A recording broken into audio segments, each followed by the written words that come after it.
been in different positions in the Knesset and in government. I recall as Minister of Immigrant Absorption coming to visit your institutions when they were in the early 90s, especially all filled with new immigrants, with recent immigrants, and this is a good way, Rabbi Grossman, to say again how much you've been doing and you're still doing for Am Israel in general, for them in particular, for youth that in some cases need support at this stage of their life. So I recall my activities as Minister of Immigrant Absorption, as Minister of Public Diplomacy and Diaspora Affairs in the past.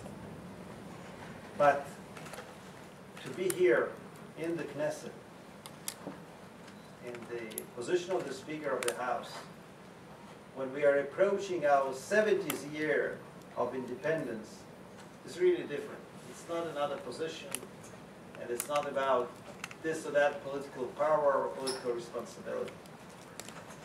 I think that what we always have to keep in mind, that the situation we are in is really not normal.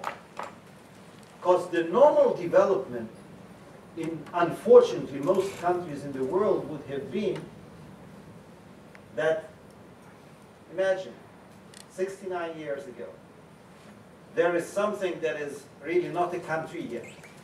The population, half of it is Holocaust survivors. We don't have to add much to that. Nothing even slightly resembling economy. Attacked by 5 neighboring countries. The normal development under the circumstances is to look for a strong leader, for someone who would say democracy, schmemocracy, all this nonsense, opposition, all these talks, parler, parler. Who needs all that? Who needs all that? We are now in a difficult situation. We have to move forward under my leadership, and all the people are supposed to just bow and say, yes, you're our leaders. And you know, when we become another Holland or Belgium, we'll talk about democracy. Never happened in this town. Never happened in this house. Just one floor above, we have the minutes of the protocols of the very first meeting of something that was even not called the Knesset.